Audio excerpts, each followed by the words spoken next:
تمہارے ملک میں جاسوسی کے لیے اور تمہارے بڑے بڑے حاکموں کو آپس میں ٹکرانے کے لیے اور صلاح الدین ایوبی کے قتل کا انتظام کرنے کے لیے فلسطین سے آئی ہوں، لیکن اب میرے دل سے دشمنی نکل گئی ہے۔ کیوں؟ احمد کمال نے کہا، تم بزدل لڑکی ہو، اپنی قوم سے غداری کر رہی ہو، سولی پر کھڑے ہو کر بھی کہو کہ میں صلیب پر قربان ہو رہی ہوں۔ اس کی وجہ سن لو، لڑکی نے کہا، تم پہلے مرد ہو جس نے میرے حسن اور میری جوانی کو قابل نفرت چیز سمجھ کر ٹھکرایا ہے، ورنہ کیا اپنے کیا بیگانے مجھے کھلونا سمجھتے رہے۔ میں نے بھی اسی کو زندگی کا مقصد سمجھا کہ مردوں کے ساتھ کھیلو، دھوکے دو اور عیش کرو۔ میری تربیت ہی اسی مقصد کے تحت ہوئی تھی۔ جسے تم لوگ بے حیائی کہتے ہو، وہ میرے لیے ایک فن ہے اور ایک ہتھیار ہے۔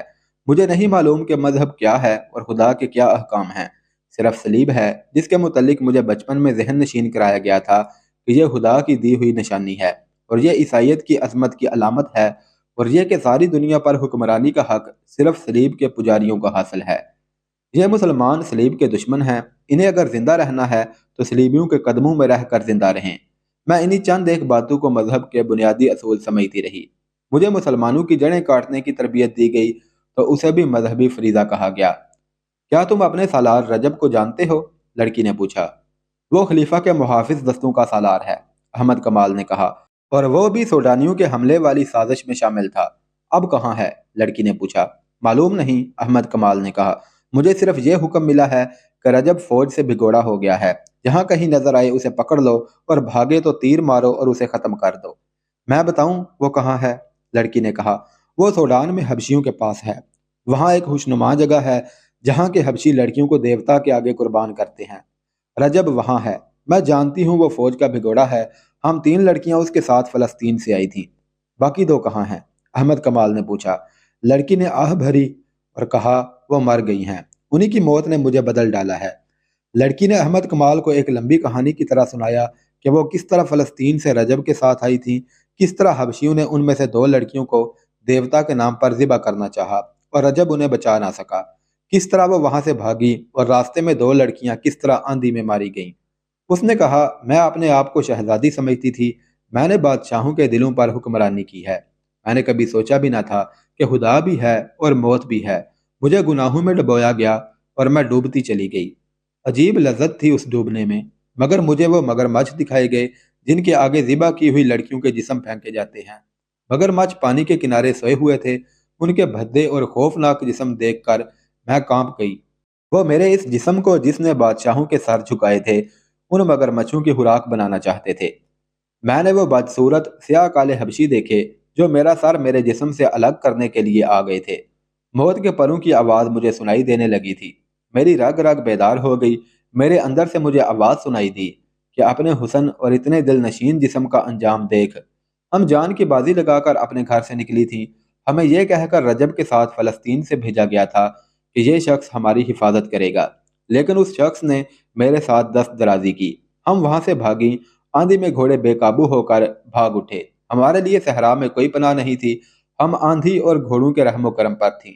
پہلے ایک لڑکی گری، میں نے اسے گھوڑے کے نیچے آتے دیکھا، پھر دوسری لڑکی گھوڑے سے گری تو پاؤں رکاب میں پھنس جانے کی وجہ سے گھوڑے نے اسے 2 میل سے زیادہ فاصلے تک گھسیٹا۔ اس کی چیخیں میرا جگر چاک کر رہی تھیں۔ میں اب بھی اس کی چیخیں سن رہی ہوں اور جب تک زندہ رہوں گی یہ چیخیں سنتی رہوں گی۔ پھر وہ لڑکی لاش بن گئی۔ میرا گھوڑا ساتھ ساتھ دوڑتا آ رہا تھا مگر میرے قابو میں نہیں تھا۔ وہ لڑکی بھی اپنے گھوڑے کے ساتھ پیچھے رہ گئی۔ میں اب اکیلی تھی۔ مجھے خدا نے ان دونوں لڑکیوں کو مار کر بتا دیا تھا کہ میرا انجام کیا ہوگا۔ وہ مجھ سے بھی زیادہ خوبصورت اور شوق تھی، ان میں حسن کا غرور بھی تھا۔ انہوں نے بھی بادشاہوں کو انگلیوں پر نچایا تھا، مگر ایسی بھیانک موت بری کہ کسی کو خبر تک نہ ہوئی۔ اب وہ ریت کی گمنام قبروں میں دفن ہو گئی ہیں۔ میں اکیلی رہ گئی۔ آندھی کے زناٹے موت کے کہکہے بن گئے۔ مجھے اپنے سر کے اوپر آگے پیچھے اور دائیں بائیں چڑیلیں، بدروہیں، بھوت اور موت کے کہکہے سنائی دے رہے تھے۔ میں بدھو اور بے وقوف لڑکی نہیں ہوں، دماغ روشن ہے۔ میں نے جان لیا کہ خدا مجھے گناہوں کی سزا دے رہا ہے۔ ایسی ہیبت ناک موت اور ہولناک آندھی وہ تم نے بھی دیکھی ہے۔ مجھے خدا یاد آ گیا۔ میں نے خدا کو بلند آواز سے پکارا، رو رو کر گناہوں سے توبہ کی اور معافی مانگی۔ پھر میں بے ہوش ہو گئی اور جب ہوش میں آئی تو میں تمہارے قبضے میں تھی۔ تمہاری گوری رنگت دیکھ کر خوش ہوئی کہ تم یورپی ہو اور میں فلسطین میں ہوں۔ اسی دھوکے میں نے اپنی زبان میں پوچھا تھا کہ کیا میں فلسطین میں ہوں؟ جب مجھے پتا چلا کہ میں مسلمانوں کے قبضے میں ہوں تو میرا دل بیٹھ گیا۔ میں آندھی سے بچ کر اپنے دشمن کے قبضے میں آ گئی تھی۔ مسلمانوں کے متعلق مجھے بتایا گیا تھا کہ عورتوں کے ساتھ درندوں جیسا سلوک کرتے ہیں، لیکن تم نے میرے ساتھ وہ سلوک کیا جس کی مجھے توقع نہیں تھی۔ تم نے سونا ٹھکرا دیا اور تم نے میرا جسم بھی ٹھکرا دیا۔ میں اس قدر خوفزدہ تھی کہ میں کہتی تھی کہ خواہ کوئی مل جائے وہ مجھے پناہ دے دے اور مجھے سینے سے لگا لے۔ تمہارے متعلق مجھے ابھی تک یقین نہیں آیا تھا کہ تمہارا کردار پاک ہے۔ مجھے یہ توقع تھی کہ رات کو تم مجھے پریشان کرو گے۔ میں خواب میں بھی مگرمچھوں، حبشیوں اور آندھی کی دہشت دیکھتی رہی۔ میں ڈر کر اٹھی تو تم نے مجھے سینے سے لگا لیا اور بچوں کی طرح مجھے کہانیاں سنا کر میرا خوف دور کر دیا۔ اور جب رات گزر گئی تو میں نے جاگتے ہی تمہیں خدا کے آگے سجدے میں دیکھا۔ تم نے جب دعا کے لیے ہاتھ اٹھائے اور آنکھیں بند کر لی تھی، اس وقت تمہارے چہرے پر مسرت، سکون اور نور تھا۔ میں اس شک میں پڑ گئی کہ تم انسان نہیں فرشتہ ہو۔ کوئی انسان سونے اور مجھ جیسی لڑکی سے منہ نہیں موڑ سکتا۔ میں نے تمہارے چہرے پر جو سکون اور مسرت دیکھی تھی اس نے میرے آنسو نکال دیے۔ میں تم سے پوچھنا چاہتی تھی کہ یہ سکون تمہیں کس نے دیا؟ میں تمہارے وجود سے اتنی متاثر ہوئی کہ میں نے تمہیں دھوکے میں رکھنا بہت بڑا گناہ سمجھا۔ میں تمہیں یہ کہنا چاہتی تھی کہ میں تمہیں اپنے متعلق ہر ایک بات بتا دوں گی، اس کے عوض مجھے یہ کردار اور یہ سکون دے دو، اور میرے دل سے وہ دہشت اتار دو جو مجھے بڑی ہی تلخ اذیت دے رہی ہے۔ مگر تم نے میری بات نہ سنی۔ تمہیں فرض عزیز تھا۔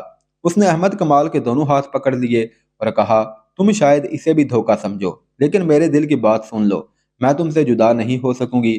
میں نے کل تمہیں گناہ کی دعوت دیتے ہوئے کہا تھا کہ مجھے اپنی لونڈی سمجھو، مگر اب میں ساری عمر کے لیے تمہارے قدموں میں بیٹھی رہوں گی۔ مجھے اپنی لونڈی بنا لو اور اس کے عوض مجھے وہ سکون دے دو جو میں نے نماز کے وقت تمہارے چہرے پر دیکھا تھا۔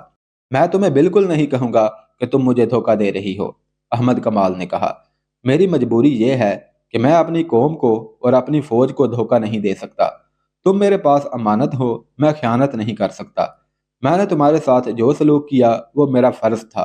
یہ فرض اس وقت ختم ہوگا جب میں تمہیں متعلقہ محکمے کے حوالے کر دوں گا اور وہ مجھے حکم دے گا کہ احمد کمال تم واپس چلے جاؤ۔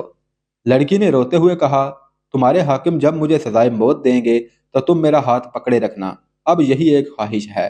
میں تمہیں ایسی بات نہیں کہوں گی کہ مجھے فلسطین پہنچا دو۔ میں تمہارے فرض کے راستے میں رکاوٹ نہیں بنوں گی۔ مجھے صرف اتنا کہہ دو کہ میں نے تمہارا پیار قبول کر لیا ہے۔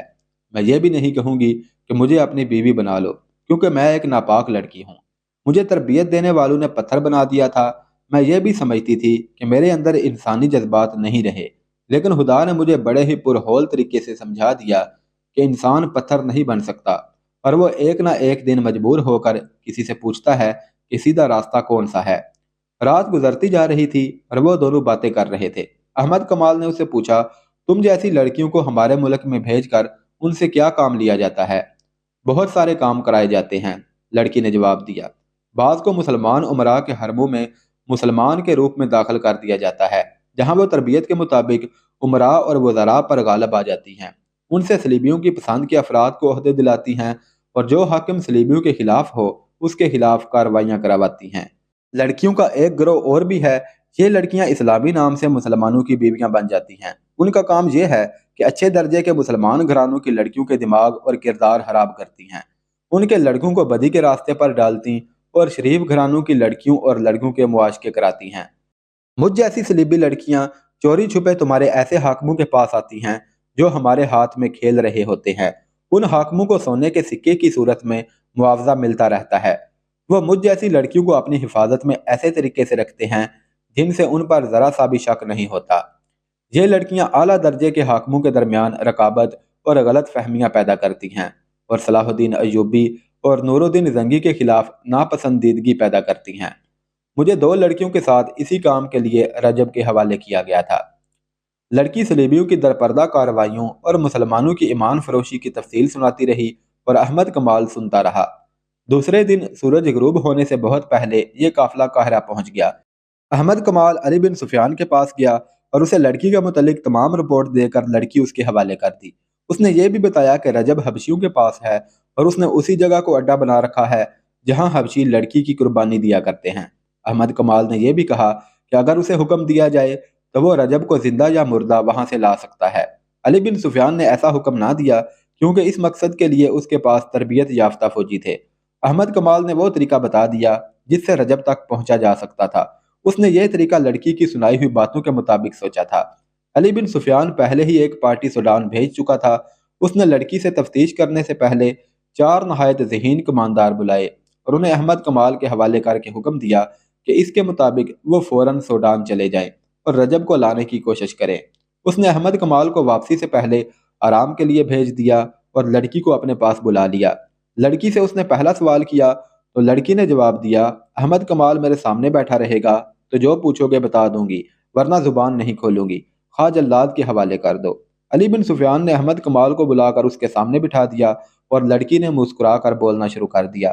اس نے کچھ بھی نہ چھپایا اور آخر میں کہا، مجھے سزا دینی ہے تو میری ایک آخری خواہش پوری کر دو، میں احمد کمال کے ہاتھ سے مرنا چاہتی ہوں۔ اس نے تفصیل سے سنا دیا کہ وہ احمد کمال کی مرید کیوں بن گئی ہے۔ علی بن سفیان نے لڑکی کو قید میں ڈالنے کی بجائے احمد کمال کی تحویل میں رہنے دیا اور سلطان ایوبی کے پاس چلا گیا۔ سلطان ایوبی کو لڑکی کا سارا بیان سنایا اور کہا کہ آپ کا معتمد خاص فیض الفاطمی ہمارا دشمن ہے، لڑکیوں کو اس کے پاس آنا تھا۔ سلطان ایوبی کا فوری رد عمل یہ تھا کہ وہ جھوٹ بکتی ہے، تمہیں گمراہ کر رہی ہے، فیض الفاطمی ایسا حاکم نہیں ہے۔ امیر محترم، آپ بھول گئے ہیں کہ وہ فاطمی ہے۔ علی بن سفیان نے کہا، آپ شاید یہ بھی بھول گئے ہیں کہ فاطمیوں اور فدائیوں کا گہرا رشتہ ہے، یہ لوگ آپ کے وفادار ہو ہی نہیں سکتے۔ سلطان جو بھی گہری سوچ میں کھو گیا، وہ غالباً سوچ رہا تھا کہ کس پر بھروسہ کرے۔ کچھ دیر بعد اس نے کہا، علی، میں تمہیں یہ اجازت نہیں دوں گا کہ فیض الفاطمی کو گرفتار کر لو۔ کوئی ایسی ترکیب کرو کہ وہ جرم کرتا ہوا پکڑا جائے، میں اسے موقع پر پکڑنا چاہتا ہوں اور یہ موقع پیدا کرنا تمہارا کام ہے۔ وہ جنگ جیسے اہم شعبے کا حاکم ہے اور سلطنت کے جنگی راز اس کے پاس ہیں۔ مجھے بہت جلدی یہ ثبوت چاہیے کہ وہ ایسے گھناؤنے جرم کا مجرم ہے یا نہیں۔ علی بن سفیان سراغ رسانی کا ماہر تھا، خدا نے اسے دماغ ہی ایسا دیا تھا۔ اس نے ایک ترکیب سوچ لی اور سلطان ایوبی سے کہا کہ لڑکی جن مراحل سے گزر کر آئی ہے ان کی دہشت نے اس کا دماغ معاف کر دیا ہے اور وہ احمد کمال کے لیے جذباتی ہو گئی ہے، کیونکہ اس شخص نے اسے دہشت سے بچایا اور ایسا سلوک کیا ہے کہ لڑکی اس کے بغیر بات ہی نہیں کرتی۔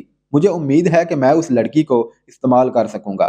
کوشش کر دیکھو، سلطان ایوبی نے کہا، لیکن یاد رکھو میں واضح ثبوت اور شہادت کے بغیر اجازت نہیں دوں گا کہ فیض الفاطمی کو گرفتار کر لو۔ مجھے ابھی تک یقین نہیں آ رہا کہ وہ بھی دشمن کے ہاتھوں میں کھیل رہا ہے۔ علی بن سفیان لڑکی کے پاس گیا اور اسے اپنا مدعا بتایا۔ لڑکی نے کہا کہ احمد کمال کہے تو میں آگ میں بھی کود جاؤں گی۔ احمد کمال نے اسے کہا کہ جیسے یہ کہتے ہیں ویسے کرو، ان کی بات سمجھ لو۔ اس کا مجھے کیا انعام ملے گا؟ لڑکی نے پوچھا۔ تمہیں پوری حفاظت کے ساتھ فلسطین کے قلعہ شوبک میں پہنچا دیا جائے گا، علی بن سفیان نے کہا، اور یہاں تمہیں پوری حفاظت سے رکھا جائے گا۔ نہیں، لڑکی نے کہا، یہ انعام بہت تھوڑا ہے، مجھے منہ مانگا انعام دو، میں اسلام قبول کر لوں گی اور احمد کمال میرے ساتھ شادی کر لے۔ احمد کمال نے صاف انکار کر دیا۔ علی بن سفیان اسے باہر لے گیا۔ احمد کمال نے اسے کہا کہ یہ بے شک اسلام قبول کر لے، لیکن میں اسے پھر بھی اسلام کا دشمن ہی سمجھوں گا۔ علی بن سفیان نے اسے کہا، ملک اور قوم کی سلامتی کی خاطر تمہیں یہ قربانی دینی ہوگی۔ احمد کمال مان گیا۔ اس نے اندر جا کر لڑکی سے کہا کہ میں تمہیں چونکہ ابھی تک بے اعتبار لڑکی سمجھ رہا ہوں، اس لیے شادی سے انکار کیا ہے۔